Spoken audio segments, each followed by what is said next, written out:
Texas voters go to the polls in record numbers for the midterm election, but what issues are motivating them to vote? I think everyone should vote regardless, but the issues right now, that economy is the main thing for me. New research is giving us insight into the top issues for Texas voters. I think what we're seeing is that both sides are intense. As we've seen in the early voting, both sides are mobilized. How the survey could give us clues about the course for the midterm election.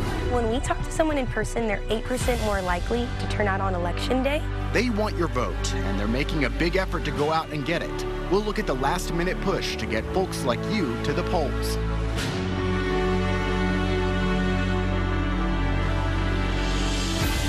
Hello, and thank you for joining us for State of Texas. I'm Josh Hinkle. People are showing up to the polls like never before in a Texas midterm. It's a sign of competitive elections, but also get out the vote campaigns that are the best funded in Texas history.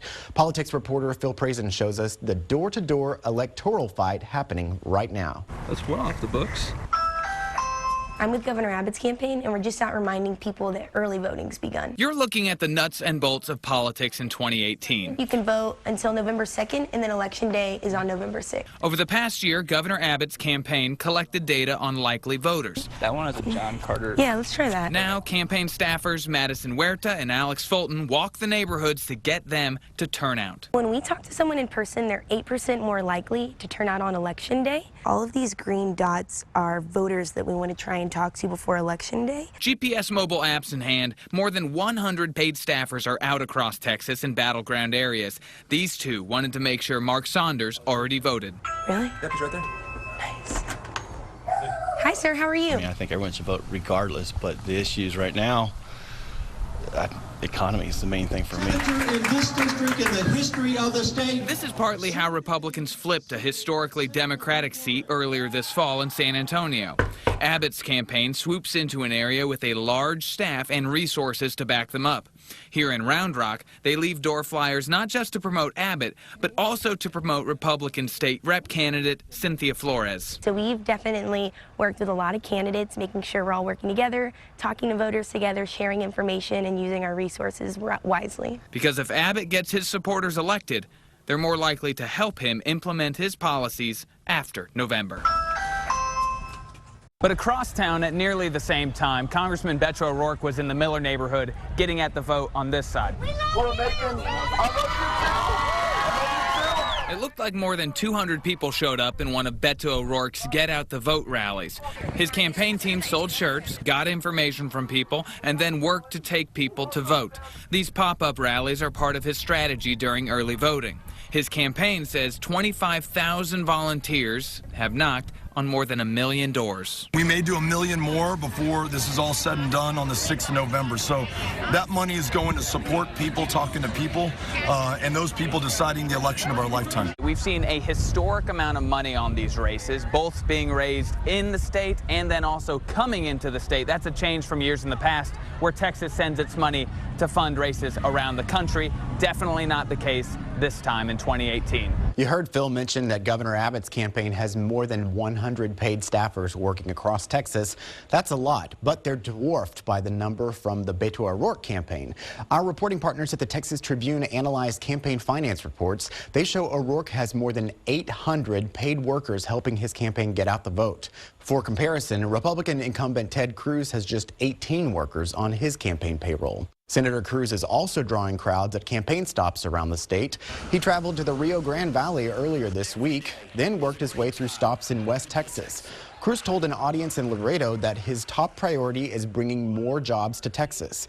But at every stop, he got the biggest cheers when he talked about immigration. Cruz fired up a crowd in San Angelo by referencing the caravan of Central American migrants. When you get here, we have identified homes that are willing to take you in, to give you free housing, free food, free health care. And every one of these homes is helpfully self-identified with a little black and white sign that says Bethel. Don't bother knocking, just kick the door in. They don't believe in walls, so just let yourself in and make yourself at home.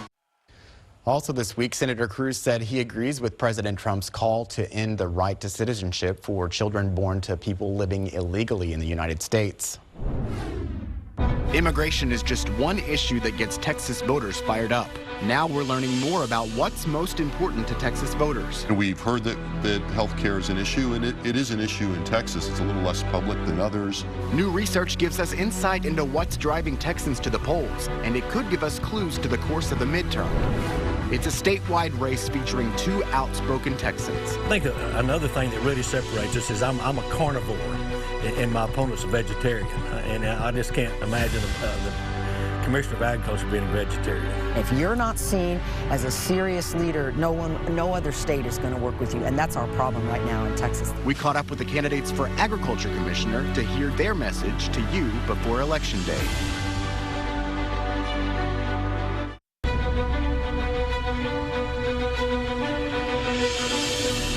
A new poll asked Texas voters to name the most important issues facing the state. The answers reveal what's motivating many people to go to the polls. We're joined now by Jim Henson from the Texas Politics Project at the University of Texas.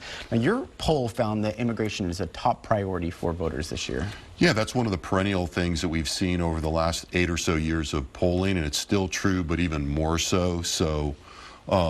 It's particularly important for Republicans. 62% of Republicans cited immigration or border security as the most important problem facing the state. That clearly makes the current discussion at the national level a pretty good one for Republicans to be having right now. Healthcare is also a dividing issue. What do they say about that? We asked a question just asking them to assess the quality of the overall U.S. healthcare system. And we've heard that healthcare is an issue, and it is an issue in Texas. It's a little less public than others. 35% of the state said that they were satisfied with the healthcare system. 58% said that they were dissatisfied with the healthcare system. Interesting, this is one of the areas where Republicans are actually kind of split rather than being lopsided. Democrats very dissatisfied with the healthcare system right now. Clearly, we're seeing that in races across the country and in some places in Texas where it's a big Democratic issue, a little less on the front burner, a little less dissatisfaction among Republicans. The poll also asked opinions on sexual misconduct and gender discrimination. How did that play out in the wake of the Kavanaugh hearing?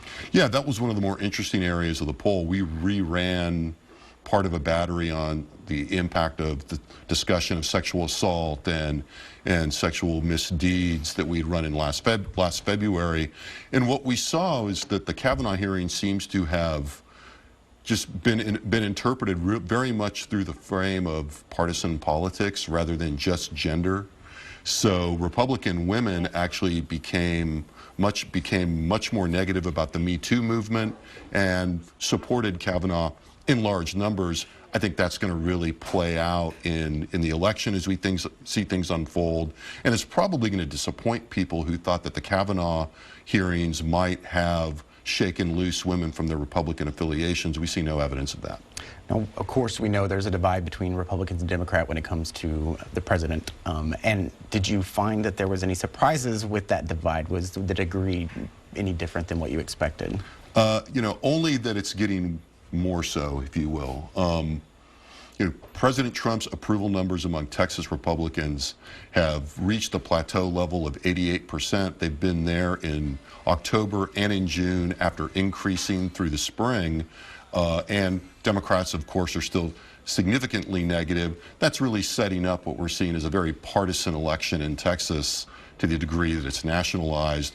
President Trump is at the center of that, and there's really no air there, very little ambiguity on the part of partisans.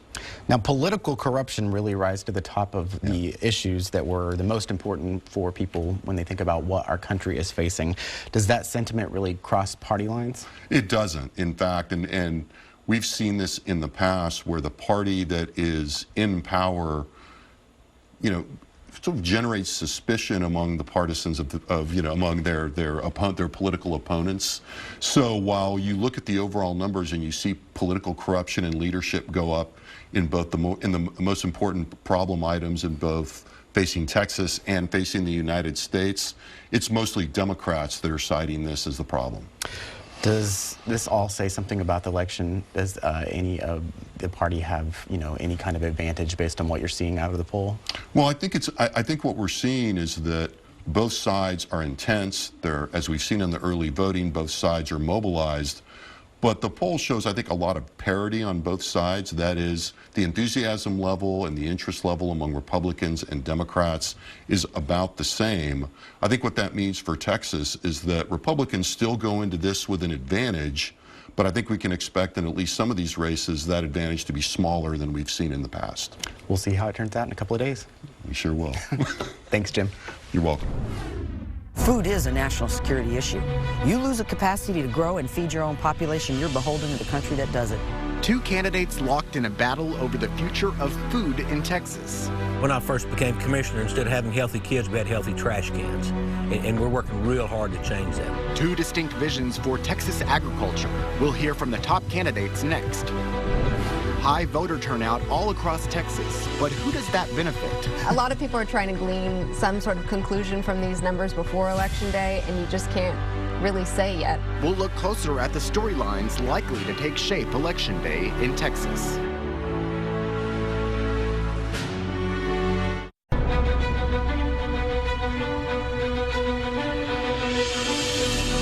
President Trump is a polarizing presence in politics. Some Texas politicians reject his ideas, but others embrace Trump's message and methods. You can see the divide in the race for Texas Agriculture Commissioner. Our Wes Rappaport introduces us to two candidates with very different visions for the state.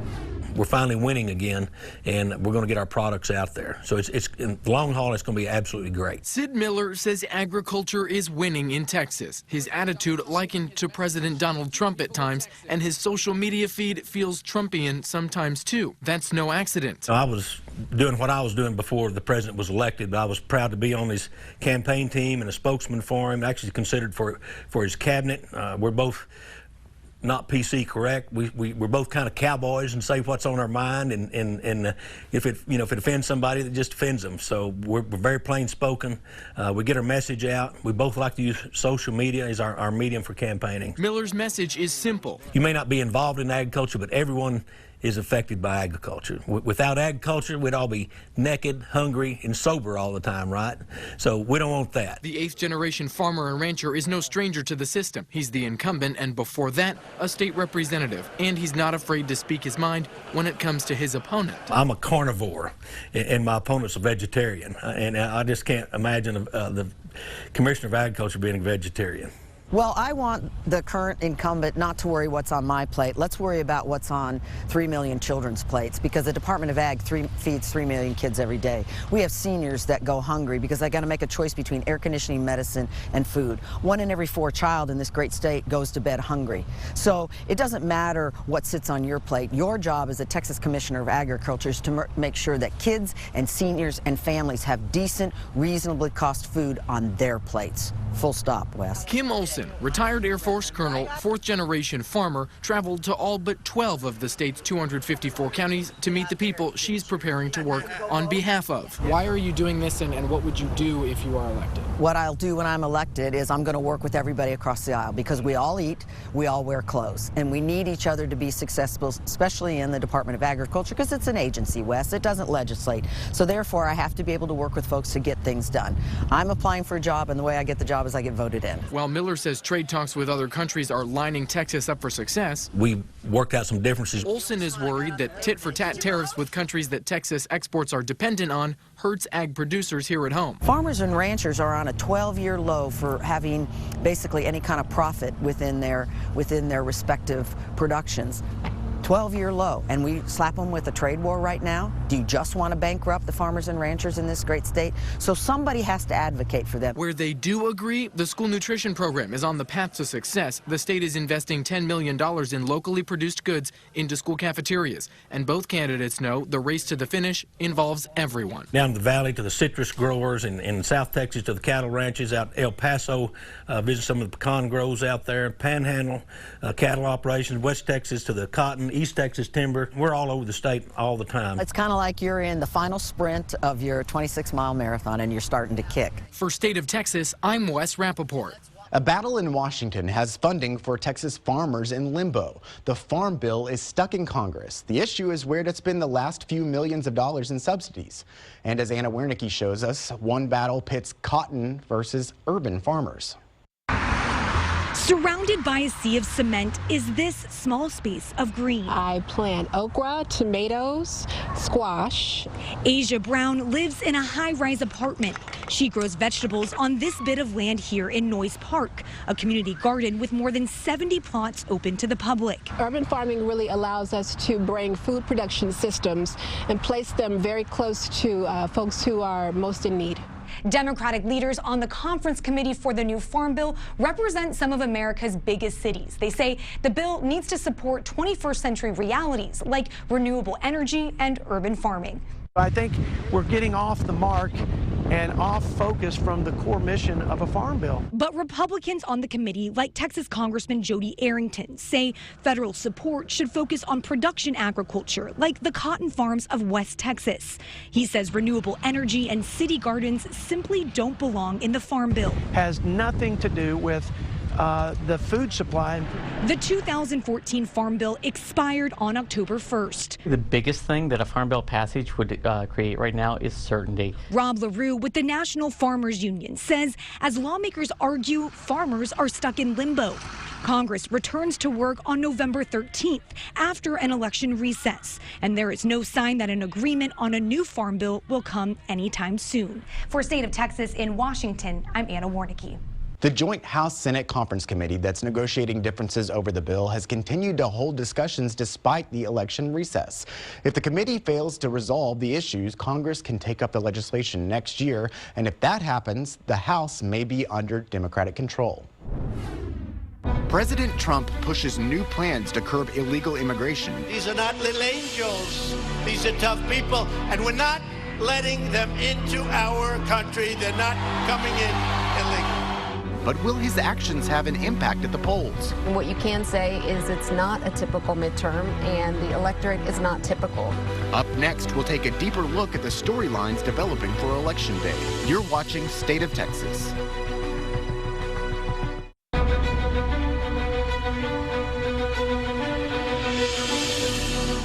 Young mothers with their young children who are fleeing the deadliest countries in the hemisphere, doing what any human being would do in the same situation. The migrant caravan headed for the border brings out two starkly different views from the candidates for Senate.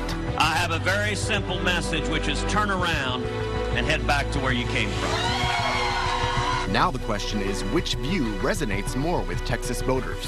We want to take a deeper look at the storylines developing for Election Day. We're joined by Alana Rocha from our reporting partner, the Texas Tribune. We've heard a lot this week about the president's plans to send more troops to the border and his idea to change the 14th Amendment to end birthright citizenship. Yeah. He's trying to fire up the Republicans, but is it working?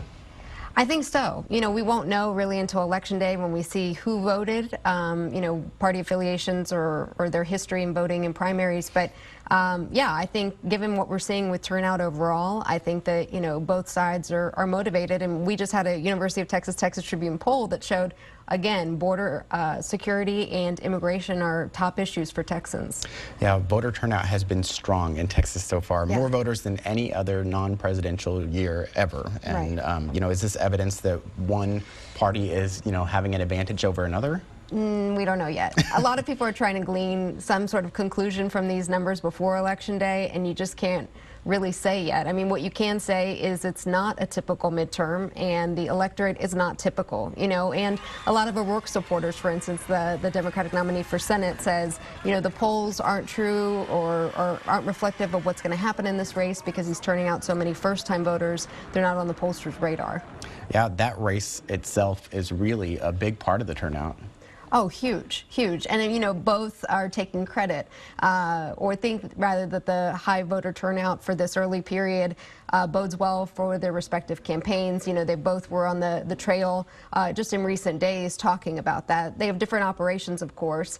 You know, O'Rourke is having to kind of create it anew. I've had party officials in the Democratic Party, I asked them about turnout, and they said, yeah, it's really on the campaigns. They admit that they don't have that structure like the Republicans do. Now, the U.S. House is also getting a lot of attention. What about Texas? Is there any particular race that you think is worth watching?